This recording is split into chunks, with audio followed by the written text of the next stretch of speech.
అర్థం తెలుసుకోగలిగితే మీకు అందరికీ బాగా తెలిసిన లలితా సహస్రంలో పిల్లల్ని ఎలా పెంచాలో ఉంది. కుమార గణనాథాంబ తుష్టి పుష్టిర్మతిర్ధృతి శాంతి స్వస్తి మతీకాంతిర్నందిని విఘ్ననాశిని. ఈ శ్లోకంలో ఉండే నామాలన్నీ పిల్లల పెంపకానికి సంబంధించినవి. అందుకే వ్యాసమహర్షి అమ్మవారిని ముందు కుమార గణనాథాంబ, కుమారస్వామిని గణనాథుడికి తల్లివేను నువ్వే పెంచావు కదమ్మా అన్నాడు. ఊరికి ఆవిడ తల్లి అని ఆధార్ కార్డు చూపించడం కాదు ఇక్కడ. కుమారస్వామి సన్ ఆఫ్ పార్వతీదేవి అని చెప్పడం కాదు ఇక్కడ. కుమార గణనాథాంబ, కుమారునికి గణనాథునికి నువ్వే తల్లివి అన్నాకేం చెప్పాడు? తుష్టి పుష్టి మతి ధృతి శాంతి స్వస్తిమతి కాంతి నందిని విఘ్ననాశిని. ఇన్ని నామాలు చెప్పాడు వరుసగా. అక్కడే ఎందుకు రావాలి ఇవి? అక్కడే ఉంటుంది సమన్వయం. కుమార గణనాథాంబ తుష్టి పుష్టి. ముందు పిల్లలు తుష్టిగా ఉండేలా పెరగాలి, పుష్టిగా ఉండేలా పెంచాలి. శారీరక ఆరోగ్యం పుష్టి ప్రధానం. వాళ్ళకి బలమైన ఆహారాన్ని పెట్టాలి. 80 ఏళ్ల వాడికి పెట్టినట్టు 8 ఏళ్ల వాడికి పెడితే కుదరదు. కాస్త పెంచి పెడుతూ కొద్దిగా పెంచుతూ ఉండాలి వాళ్ళ ఆహారాన్ని. అంచేది పిల్లల్ని ఎలా పెంచాలంటే ముందు పుష్టి, శారీరకంగా పుష్టిగా ఉండాలి. ఆడా మగ తేడా చూపించకూడదు. తుష్టి, వాళ్ళు సంతుష్టిగా కూడా ఉండాలి. తుష్టి అంటే తృప్తి అని కూడా అర్థం ఉంది, దయచేసి గమనించాలి. వాళ్ళ మనోభావాలు దెబ్బతినకూడదంటూ వాళ్ళు ఏదంటే అది చేసేయడం కాదు. తుష్టి అంటే సంతుష్టి, సంతృప్తి, సాటిస్ఫాక్షన్. దీంతో తుష్టి పడమని చెప్పాలి. నువ్వు వాడేటువంటి ఫోన్ అత్యవసరమైతే నీకు 5,000 ఫోన్ చాలు, 10,000 ఫోన్ చాలు, 25,000 ఫోన్ అవసరం లేదని చెప్పాలి. అంటే పుష్టి ఉండాలి శారీరకంగా. మనస్సుకు తుష్టి, సంతోషం కలగాలి, సంతృప్తి కూడా ఉండాలి. తుష్టి పుష్టి మతి, వాళ్ళ తెలివితేటలు పెరిగేలా పెంచాలి. ఇవాళ విద్యా వ్యవస్థలో పెద్ద లోపం, తెలివితేటలు పెరిగే అవకాశం లేదండి.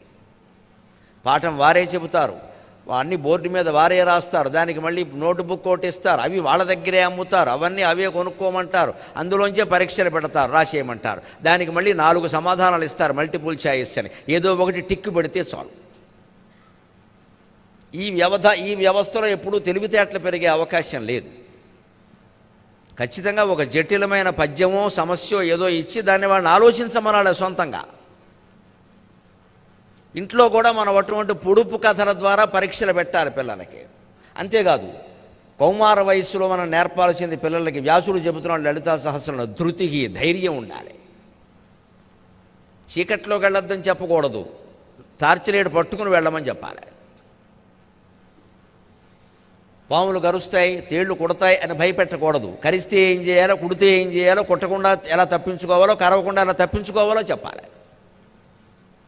చీకట్లోకి వెళ్ళొద్దని చెప్పాను, చీకట్లోకి వెళ్ళొద్దని చెప్పాను, రేపు జీవితం అంతా చీకటి అయిపోతుంది, వెళ్లకుండా ఎలా ఉంటాడు? చీకట్లోకి వెళ్ళాలి, కానీ లైట్ తీసుకుని వెళ్ళాలని చెప్పాలి.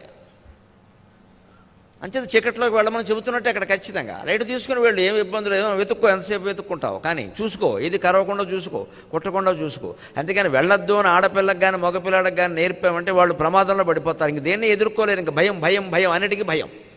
అసలు రాత్రి అయితేనే భయం. అందుకని ధృతి అన్నాడు లలితా సహస్రంలో, పుష్టి తుష్టి మతి ధృతి. ఇప్పుడు ఆలోచించండి, ఈ 4 ఉన్నవాడు శాంతి, శాంతిగానే ఉంటాడు. ఎందుకంటే వాడికి ఏ సమస్య వచ్చినా మతి తెలివితేటలతో, ధృతి ధైర్యంతో పరిష్కరించుకుంటాడు. వాడికి శారీరక పుష్టి కూడా ఉంది, మనస్సులో సంతృప్తి ఉంది. ఇక సమస్యలు వాడిని ఏం చేస్తాయండి? ఆడైనా మగైనా ఎవరినైనా. ఎంత చక్కగా చెప్పాడు లలితా సహస్రంలో. కుమార గణనాథాంబ తుష్టి పుష్టిర్మతిర్ధృతి శాంతి. ప్రత్యేకించి అమ్మాయిల్ని పెంచే విధానం చెబుతాడు. స్వస్తిమతి కాంతి నందిని. నందిని అంటే కుమార్తె, నందనుడు అంటే కుమారుడు. అమ్మాయిల్ని పెంచే విషయంలో కాస్త శాంతికి ఎక్కువ ప్రాధాన్యం ఇవ్వండి. దెబ్బలాడేయకుండా కాస్త శాంతంగా ఉండడం ఎక్కువ నేర్పండి. మగ ఆడ ఎవరికైనా ఒకటే. కాస్త శాంతంగా ఉండమ్మా, నెమ్మదిగా ఉండాలమ్మా, నెమ్మదిగా ఉండాలమ్మా, లేకపోతే కాపురం చేసుకోవడం కష్టమమ్మా అని చెప్పాలి. అదే శాంతికి. స్వస్తిమతి, అప్పుడు ఆ ఇంట్లో స్వస్తి, శుభం జరుగుతూ ఉంటుంది ఎప్పుడు కూడా. కాంతికి, అమ్మాయిల విషయంలో అలంకారం కూడా అవసరమే. కాంతికి అంటే తేజస్సు. అబ్బాయి ఊరికే జుట్టు దువ్వుకుని బయటికి పోతే పర్వాలేదు, అమ్మాయిలు కాస్త అలంకారం చేసుకుంటారు, చేసుకొని అతి కాకుండా ఉంటే చాలు. శాంతి స్వస్తిమతి కాంతికి, అందరికీ సమానమే అన్నీ. కానీ కాస్త శాంతి కాంతి విషయంలో ఆడపిల్లల పట్ల ప్రత్యేక శ్రద్ధ చేయండి.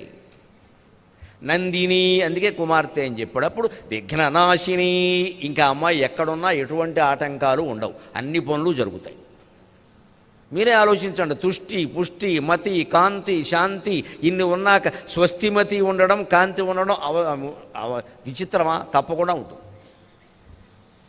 ఇది పిల్లల్ని పెంచే విధానం. మనం నిత్యం చదివేటువంటి స్తోత్రాల్లో, భక్తిగా చదివే స్తోత్రాల్లో, కోరికలు తీరతాయనుకుని చదివే స్తోత్రాల్లో ఆ కోరికలు తీరడానికి మార్గాలు ఉన్నాయండి, గమనించాలి. లలితా సహస్రం చదివితే మంచి పిల్లలు పుడతారు, వాళ్ళు బాగుంటారంటే అర్థం చదివి ఇలా పుస్తకం మూసేయగానే పుట్టరండి ఎవరికి. అందులో ఉన్న ప్రకారం పెంచితే పుడతారు. ఉన్న ప్రకారం పెంచాలంటే ఏముందో తెలియాలి కదా, ఊరికే చదువుకుంటూ పోతే ఏం తెలుస్తుంది?